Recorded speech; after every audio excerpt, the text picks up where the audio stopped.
17 de mayo de 2021. Las playas de Ceuta. Miles de personas entran al agua en la orilla marroquí. Nadan, caminan, flotan sobre botellas de plástico agarradas con ambas manos. En el espacio de unas pocas horas, más de 10.000 personas cruzan los cientos de metros que separan las dos orillas. Soldados españoles recogen en brazos a niños que llegan solos, azulados por el frío del estrecho, sin saber dónde están ni a quién buscar. La televisión de medio mundo retransmite las imágenes en directo.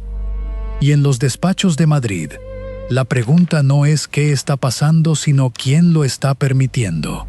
Porque las autoridades marroquíes, las mismas que habitualmente controlan esa frontera con una precisión quirúrgica, esa mañana simplemente miraron hacia otro lado. Lo que el mundo vio ese día no era solo una crisis migratoria. Era un mensaje enviado en el único idioma que los gobiernos se toman en serio: el idioma de los hechos consumados. Era un recordatorio de que Ceuta, esta ciudad de apenas 18 kilómetros cuadrados, encajada en la costa africana frente a España, sigue siendo uno de los territorios más disputados del planeta. Y lleva siéndolo desde hace 3.000 años. Pero lo que nadie te cuenta es lo que pasó antes. Como una ciudad que nunca fue marroquí, en el sentido moderno de esa palabra, terminó convertida en el epicentro de una de las reclamaciones territoriales más encendidas del siglo XXI. ¿Por qué Portugal la conquistó en 1415 cuando nadie se lo esperaba? ¿Por qué Ceuta eligió quedarse española en 1640, en contra de todos, cuando Portugal recuperó su independencia? ¿Y cómo resistió 33 años de asedio ininterrumpido, el más largo de la historia militar documentada, con una tenacidad que resulta difícil de explicar si no conoces lo que pasó antes? Si te quedas hasta el final de este video, vas a entender por qué Ceuta no es lo que te han contado.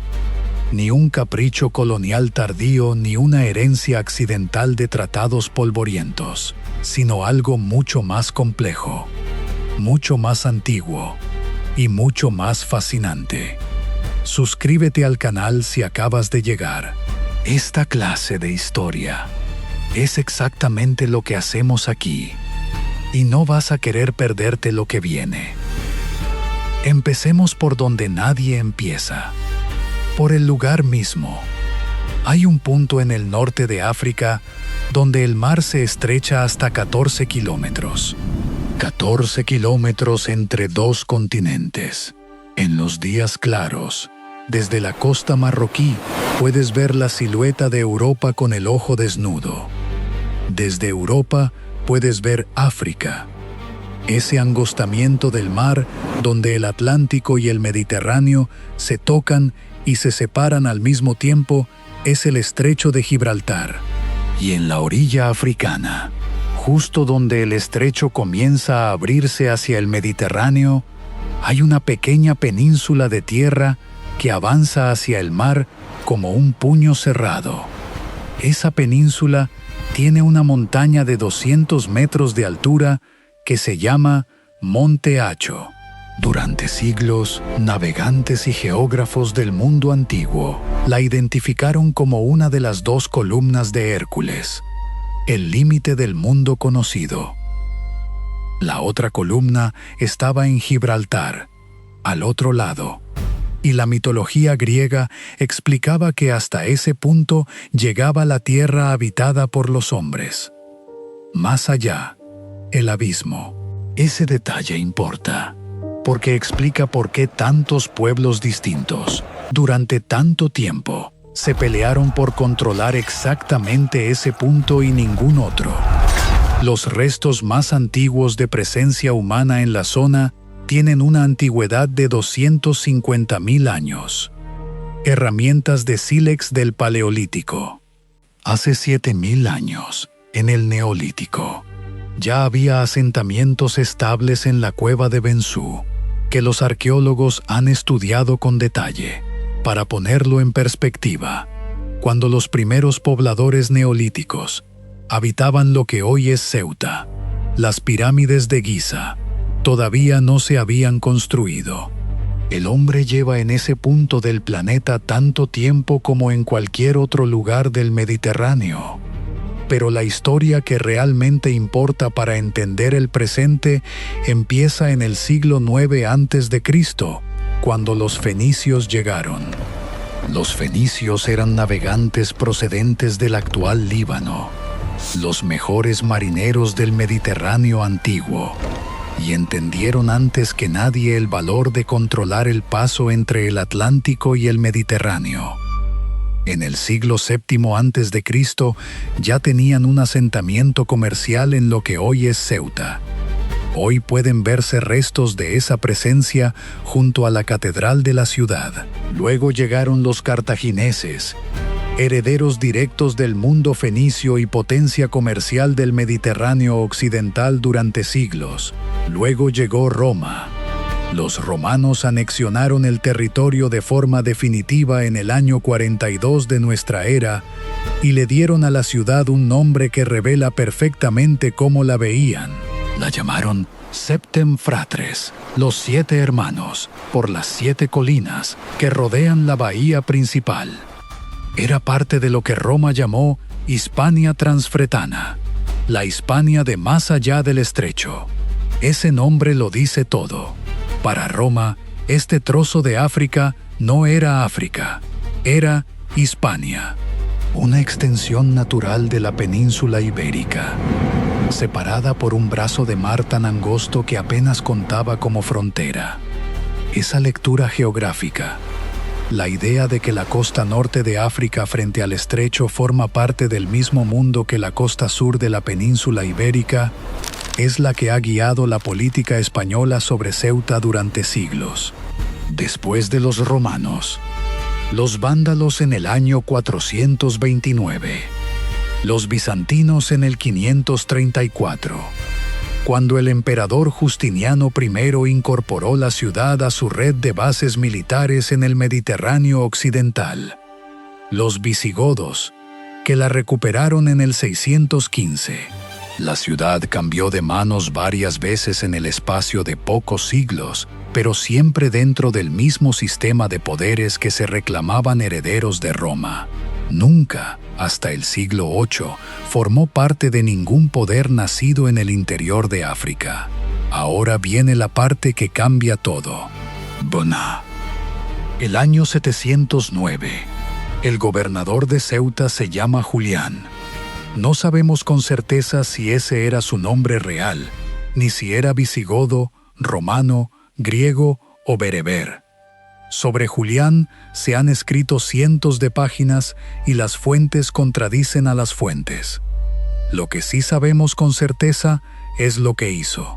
En ese año, Julián se había enemistado gravemente con Rodrigo, gobernador de la Bética y aspirante al trono visigodo.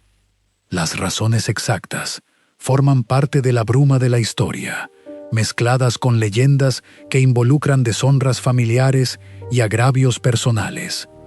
Pero el resultado fue concreto y tuvo consecuencias que todavía sentimos hoy. Julián se alió con los musulmanes del norte de África y les dio algo que no tenían: barcos. En el año 710, Julián proporcionó 4 embarcaciones al general árabe bereber Tariq ibn Ziyad para que cruzara el estrecho y explorara la costa de la Hispania visigoda. La expedición fue rápida. El botín fue enorme. Las defensas visigodas, agotadas por décadas de conflictos internos, resultaron ser mucho más frágiles de lo que nadie esperaba. Un año después, en el 711, Tariq cruzó el estrecho con un ejército en toda regla. El punto de desembarco quedó marcado para siempre en la historia. Lo llamamos Gibraltar, del árabe Jabal Tariq, la montaña de Tariq. Lo que siguió fue uno de los procesos de transformación más rápidos de la historia medieval. En menos de una década, los árabes y sus aliados bereberes habían conquistado casi toda la península ibérica. El reino visigodo se derrumbó con una velocidad que todavía sorprende. El rey Rodrigo murió en combate. Toledo, la capital del reino, cayó. Ciudades que habían resistido durante siglos se rindieron o fueron tomadas por asalto. Y el punto de partida de todo ese proceso fue Ceuta, la ciudad que Julián entregó como llave de Europa. La puerta de entrada a un continente. La dirección importa. A partir del siglo VIII, la ciudad quedó bajo dominio musulmán. Y así permaneció durante 700 años, no bajo un solo poder continuo, sino bajo una sucesión de dinastías y sultanatos que se solapaban, se sustituían y se combatían entre sí. Los omeyas de Córdoba, que controlaban al-Ándalus y ejercían influencia sobre el norte de África. Los idrisíes de Fez, los almorávides, que en el siglo XI cruzaron desde el Sahara hacia el norte y construyeron un poder que abarcaba el Magreb y buena parte de Al-Ándalus. Los almohades, que los sustituyeron en el siglo XII y construyeron un imperio que en su apogeo fue el estado más poderoso del Mediterráneo occidental. Bajo todos estos poderes, Ceuta fue importante. Fue un nudo comercial, un puerto de primer orden, un punto de contacto entre el oro y el marfil del África subsahariana y los mercados del Mediterráneo.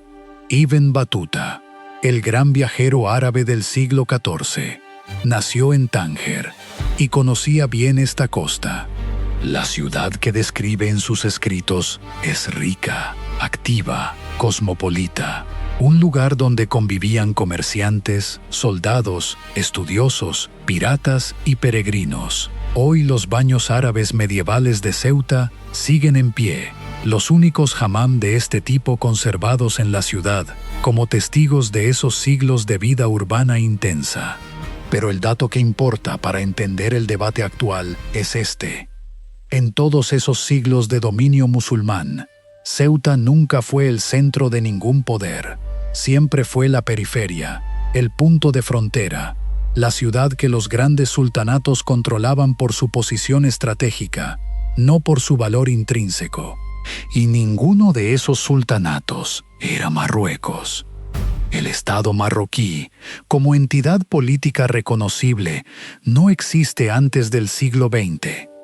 A mediados del siglo XIV, la ciudad estaba bajo el control del sultanato benimerín, también llamado Marinida, con capital en Fez. Los benimerines eran una tribu bereber del Atlas que en su momento de mayor poder dominó el norte del actual Marruecos y cruzó el estrecho varias veces para intervenir en las guerras de la península ibérica, a veces aliándose con el reino nazarí de Granada, a veces con los reinos cristianos del norte.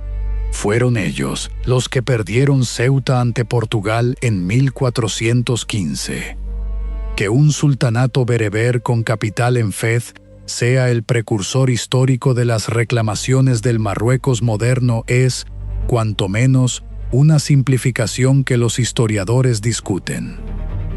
Este es un buen momento para suscribirte si no lo has hecho. Porque lo más importante de esta historia está por venir.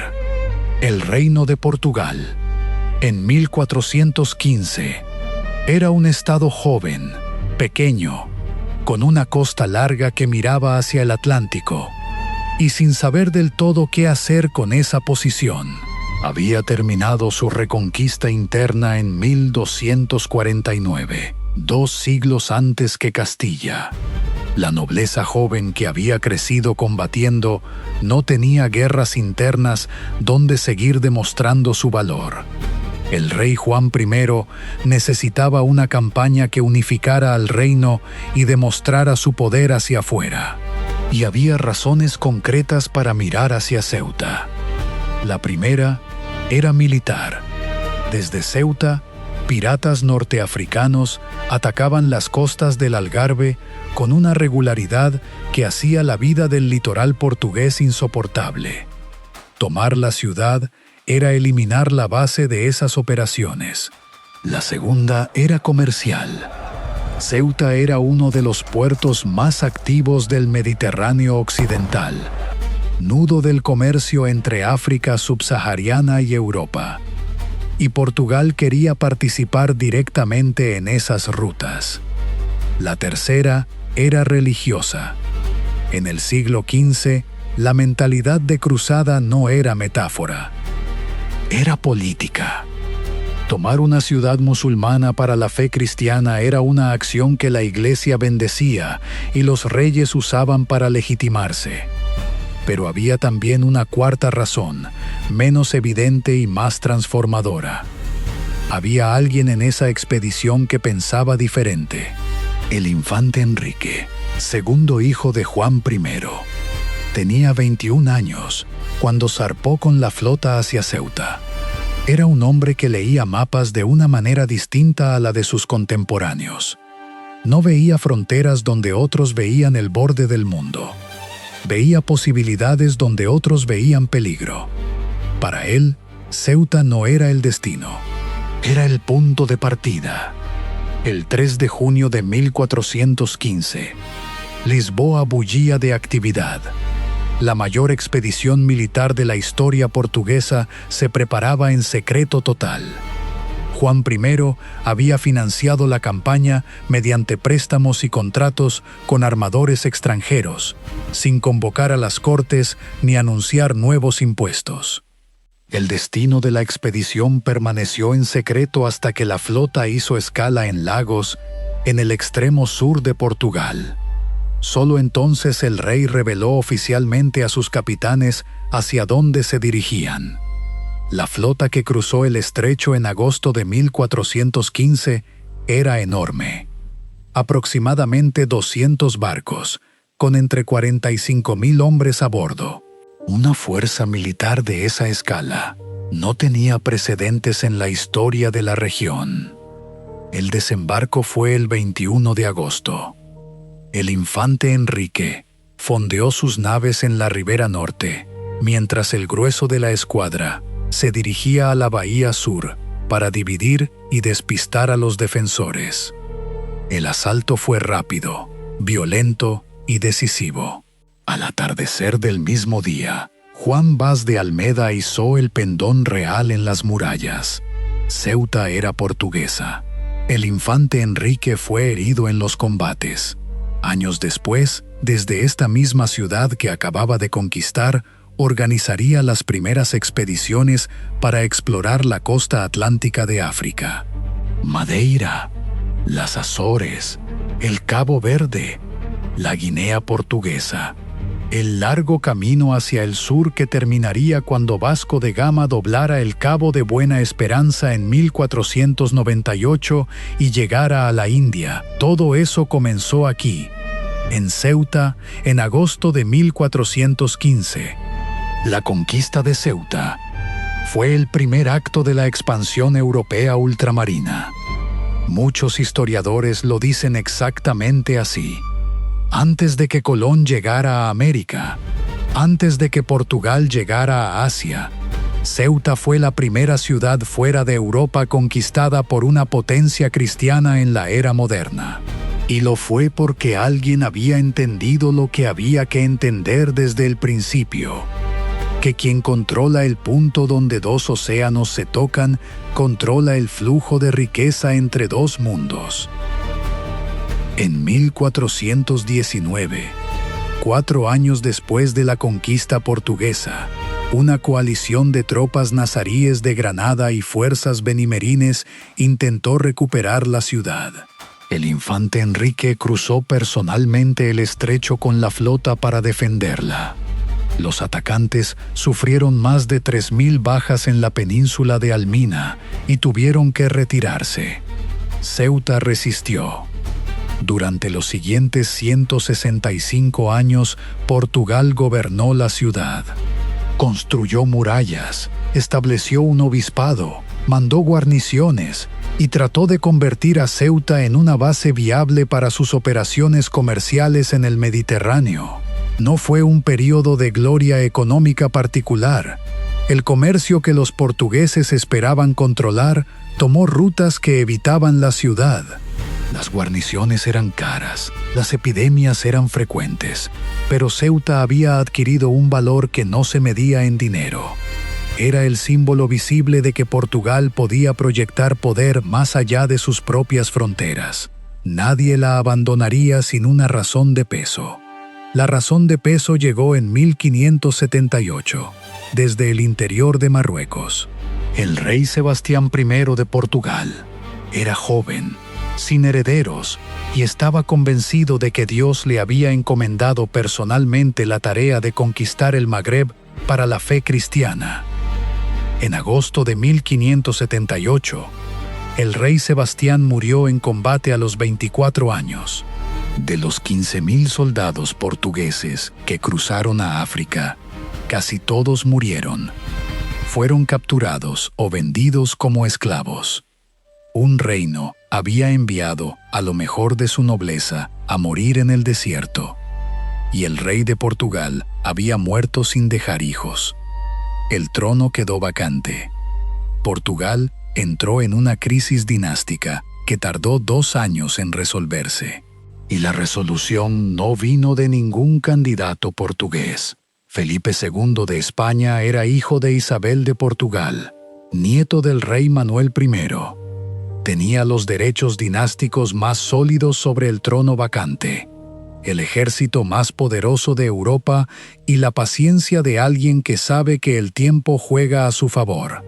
En 1580, las Cortes de Tomar lo reconocieron como rey de Portugal. Nació la llamada Unión Ibérica. Una sola persona, gobernando 2 coronas, 2 imperios, 2 naciones que mantenían sus propias leyes, sus propias instituciones y su propio gobierno, pero que compartían un monarca. Y con la corona portuguesa, Felipe II heredó también todo lo que Portugal tenía: las rutas comerciales de Asia, los territorios de Brasil, las factorías en la costa africana y Ceuta. La ciudad pasó, sin ninguna guerra y sin que nadie lo hubiera planeado así, a estar gobernada por el rey de España. Era portuguesa en sus costumbres, sus leyes y su forma de vida, pero el hombre en el trono era el mismo hombre que gobernaba Madrid.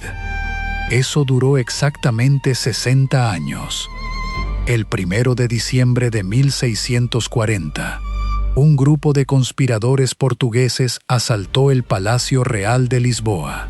Depusieron a la virreina, que gobernaba en nombre de Madrid, y arrojaron por una ventana al secretario de Estado Miguel de Vasconcelos, que murió en la caída. Ese mismo día, el duque de Braganza fue proclamado rey de Portugal, con el nombre de João IV. Era el comienzo de la Guerra de Restauración, el conflicto que separaría de nuevo las 2 coronas después de 6 décadas de unión. La noticia llegó a Ceuta, y en Ceuta se tomó una decisión que nadie había anticipado, y que resulta, cuanto más se piensa en ella, más sorprendente. Los nobles y la guarnición de Ceuta decidieron no seguir a Portugal. No fue una decisión impuesta desde Madrid. Fue una decisión tomada en Ceuta por los propios ceutíes, en contra de la corriente que arrastraba a todo el resto del antiguo imperio portugués, y en contra de la voluntad expresa del gobernador de la plaza, el portugués Francisco de Almeida. Los habitantes tomaron el palacio del gobernador, lo destituyeron y enviaron un mensaje a Felipe IV de España: permanecemos leales. Ceuta se quedaba con la corona española. ¿Por qué? La respuesta tiene 3 partes y ninguna de ellas es simple. La primera fue económica. Ceuta dependía vitalmente del suministro que llegaba de la península ibérica. Sus rutas comerciales, sus conexiones militares, sus líneas de abastecimiento. Todo apuntaba hacia el sur de España, no hacia Lisboa. Separarse de España era firmar la sentencia de muerte económica de la ciudad. Los barcos que la sostenían salían de Cádiz y Algeciras, no del Tajo. La segunda fue estratégica. Portugal estaba en guerra y era una potencia en declive. Una ciudad aislada en el norte de África, sin flota propia capaz de mantenerse, necesitaba el paraguas de alguien que pudiera defenderla. España, con todo su peso militar, era ese paraguas. Y la tercera fue de identidad, la más difícil de medir, pero quizás la más real. En 60 años de Unión Ibérica, Ceuta había desarrollado vínculos humanos, comerciales y culturales con España que la separación habría desgarrado. Una parte de la guarnición, muchos de sus comerciantes, buena parte de su vida cotidiana, estaba ya orientada hacia el continente que quedaba a 14 kilómetros. Portugal, desde antes de aquí, quedaba lejos en todos los sentidos. Felipe IV recompensó esa fidelidad con un título que Ceuta todavía porta en su escudo heráldico y que figura en el nombre oficial de la ciudad, siempre noble, leal y fidelísima. Y reconoció a sus habitantes la condición de naturales de Castilla, con todos los derechos que eso implicaba. Pero la decisión de 1640 tardó en ser reconocida por el resto del mundo. Portugal tardó 28 años en aceptarla de jure. La guerra de restauración fue larga y agotadora para las dos partes. Cuando finalmente se firmó la paz, el 13 de febrero de 1668, en el convento de San Eloy de Lisboa, el Tratado de Lisboa incluyó una cláusula que lo decía con la claridad de los documentos que realmente importan. Las plazas tomadas durante la guerra se devuelven a sus antiguos reinos, todas excepto Ceuta, que queda en poder del rey de España por propia voluntad del pueblo ceutí. Por primera vez, un documento internacional rubricado ante la presencia de Inglaterra como mediadora certificaba lo que la ciudad había decidido por cuenta propia casi 3 décadas antes. Ese papel, firmado el 13 de febrero de 1668, es el acto de nacimiento jurídico de la Ceuta española. Bon, tener un papel firmado y mantener una ciudad son dos cosas distintas. Y lo que vino después de 1668 sometió esa españolidad a la prueba más extrema que una ciudad puede imaginarse. El sultán que subió al trono de Marruecos en 1672 se llamaba Muley Ismail. Era inteligente, brutal, absolutamente despiadado y dotado de una energía política que los cronistas de la época describían con una mezcla de admiración y terror. En 2 décadas construyó un estado donde antes solo había tribus en conflicto. Reclutó un ejército calculado por los historiadores en más de 100.000 hombres, incluyendo su famosa Guardia Negra. Un cuerpo de esclavos subsaharianos convertidos en guerreros de élite, y comenzó a limpiar el Magreb de presencias europeas una por una. Larache cayó, Arcila cayó, La Mamora cayó. En la década de 1680, la costa norteafricana fue quedando limpia de enclaves ibéricos, uno tras otro. El 23 de octubre de 1694, los ejércitos de Muley Ismail se plantaron frente a las murallas de Ceuta. Lo que comenzó ese día duró 33 años. El Gran Sitio de Ceuta, también llamado el Sitio de los 33 años, es el asedio documentado más largo de la historia militar, por encima del asedio otomano de Candía, en Creta, que había durado 21 años y que hasta entonces era la referencia de resistencia prolongada en el mundo occidental, por encima de cualquier otro cerco del que tengamos registro. 33 años. Es necesario detenerse en ese número y pensar en lo que significa. Niños que nacieron en Ceuta con el asedio ya empezado, crecieron, tuvieron hijos propios y murieron sin haber conocido su ciudad sin el cerco. La guarnición española recibía suministros a través del estrecho, desde Gibraltar y Cádiz, bajo el fuego marroquí. El sultán había conseguido artillería de origen inglés y técnicos europeos que enseñaban a sus soldados a usarla. La ciudad era bombardeada y asaltada con una periodicidad que convirtió la muralla en el ritmo natural de la vida ceutí, y la ciudad resistió. En 1720, Felipe V autorizó finalmente el envío de un ejército de alivio. El responsable fue el marqués de Lede, que regresaba con sus tropas de la guerra de la Cuádruple Alianza. 16.000 soldados desembarcaron en noviembre. Los sitiadores, en ese momento más de 20.000, contaban además con los asesores europeos que les habían proporcionado los ingleses. El marqués organizó 3 columnas de ataque y en días de combate intenso rompió las líneas marroquíes. Los sitiadores tuvieron que retirarse hacia Tetuán. Fue una victoria española en toda regla. Y fue también casi inmediatamente irrelevante, porque semanas después se declaró una epidemia de peste en la ciudad y el marqués se vio obligado a retirar sus tropas. Los marroquíes volvieron al año siguiente. El gran sitio terminó el 22 de abril de 1727, no por una victoria española en el campo de batalla, sino porque Muley Ismail murió. Sin el sultán que lo había sostenido durante 3 décadas, sus hijos se enzarzaron en una guerra de sucesión, y el ejército que tenía cercada a Ceuta simplemente se disolvió. 33 años de asedio, y Ceuta seguía siendo española. El nombre Fidelísima empezó a tener un peso diferente. Marruecos no renunció. No lo hizo después del Gran Sitio ni lo haría en los siglos siguientes. En 1732, nuevo intento. En 1757, entre 1790 y 1791, otro asedio más. Y en 1860, la Guerra de África. España ganó militarmente. Amplió el perímetro defensivo de la ciudad. Y el sultán firmó un tratado en el que reconocía expresamente la soberanía española. Y ahora viene la parte que cambia todo de nuevo.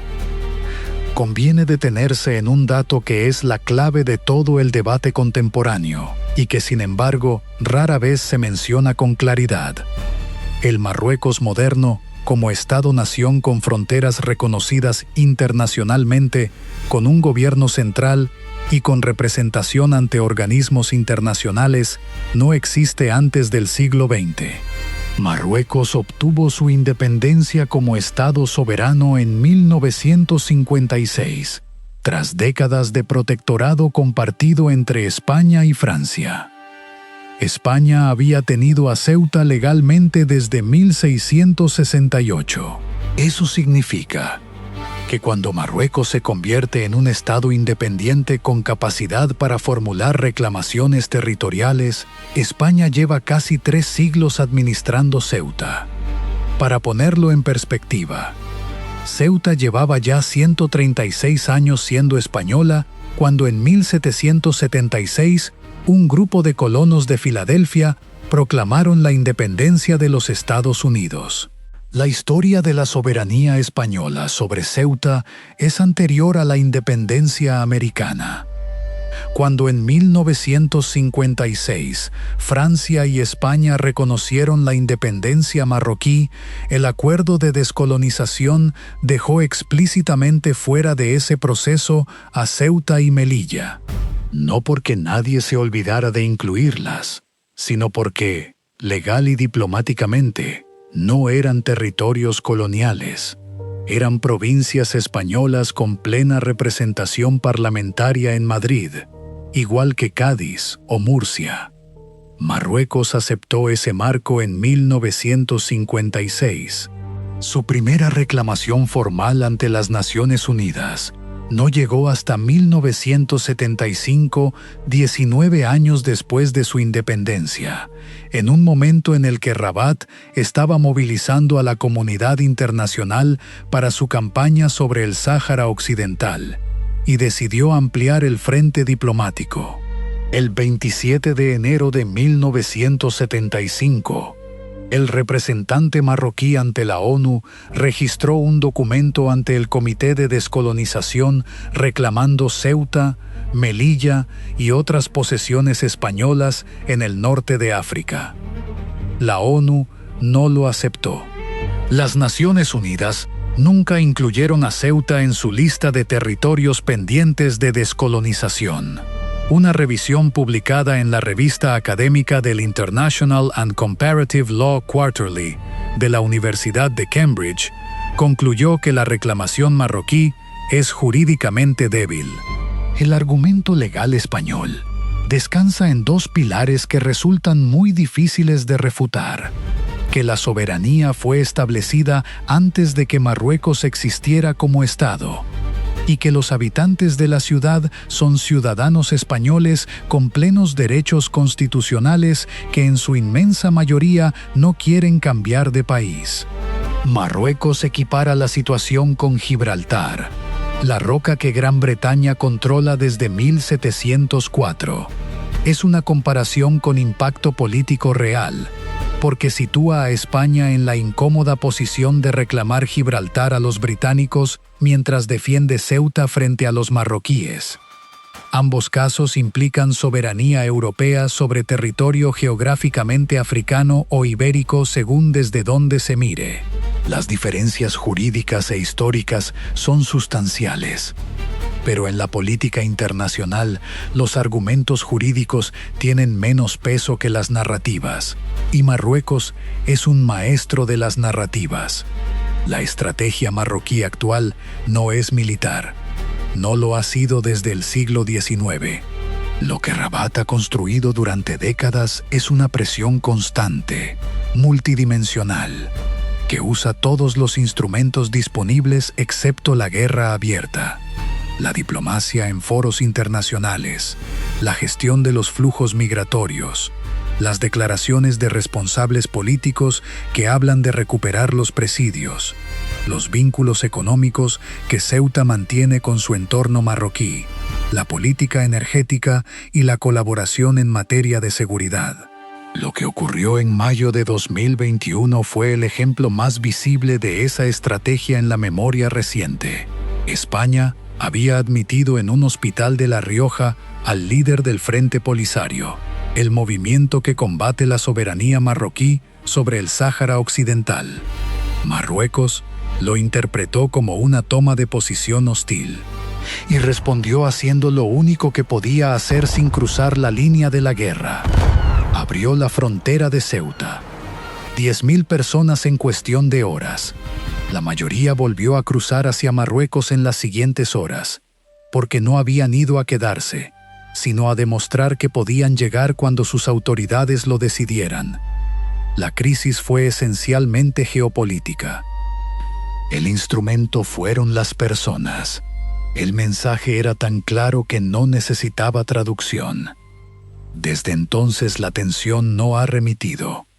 En 2026, las llegadas irregulares a Ceuta acumulaban hasta mediados de año un incremento de más del 160% respecto al mismo periodo del año anterior, según datos citados por Reuters.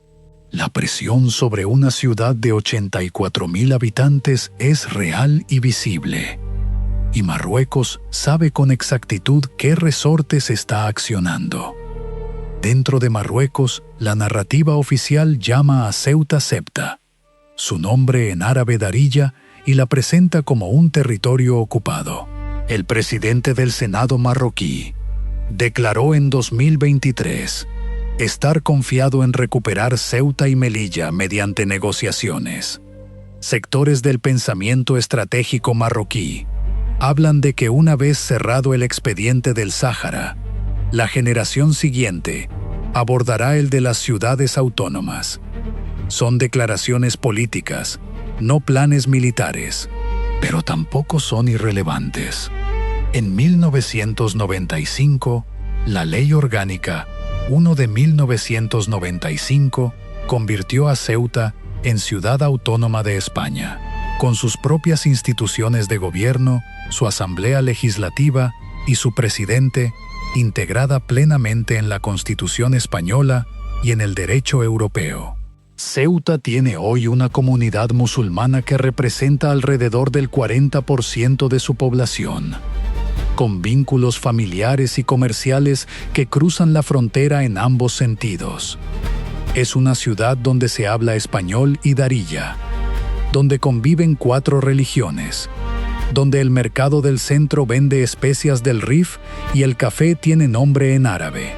No es una ciudad fácil de definir con una sola etiqueta, y quizás ese sea, al final, su característica más auténtica. Pero la historia no termina aquí. La historia de Ceuta no tiene un final porque no es el tipo de historia que termina. Es el tipo de historia que se renegocia. 3000 años de fenicios, cartagineses, romanos, visigodos, árabes, portugueses, españoles y la presión constante de poderes que la querían por lo que controla, no por lo que es, demuestran que la geopolítica no tiene memoria, solo intereses. Lo que Marruecos reclama hoy no es lo que los benimerines perdieron en 1415. El sultanato benimerín no era Marruecos del mismo modo en que los visigodos no eran España en el sentido que la palabra tiene hoy. Los estados modernos se construyeron sobre los escombros de imperios, sultanatos y dinastías que no tenían fronteras en el sentido contemporáneo. Usar ese pasado para reclamar soberanía territorial en el presente requiere una selectividad histórica que rara vez se reconoce como tal. España sostiene su soberanía con argumentos jurídicos que los tratados internacionales respaldan. Pero los tratados no viven en el vacío.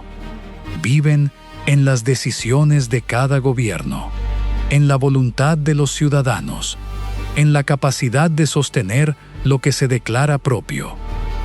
Y en esa ecuación, el peso de la historia puede ser tanto un argumento como una trampa. Lo que más llama la atención, después de recorrer la historia de Ceuta desde los fenicios hasta las playas de mayo de 2021, no es el resultado.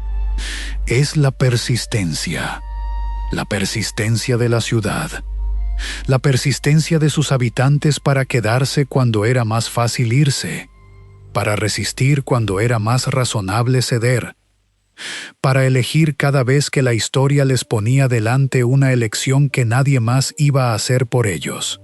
Los nobles ceutíes que en diciembre de 1640 tomaron el palacio del gobernador portugués y enviaron ese mensaje a Felipe IV, no sabían que esa decisión iba a resistir un asedio de 33 años. No sabían que seguiría en pie en 1668, ni en 1727, ni en 1975, ni en 2021. No tenían forma de saberlo. Tomaron la decisión con la información que tenían, las circunstancias que los rodeaban y la convicción de que el futuro de su ciudad dependía de lo que hicieran en ese momento. Las fronteras no nacen de mapas dibujados en despachos. Nacen de decisiones tomadas por personas en momentos en los que la historia todavía no se ha escrito.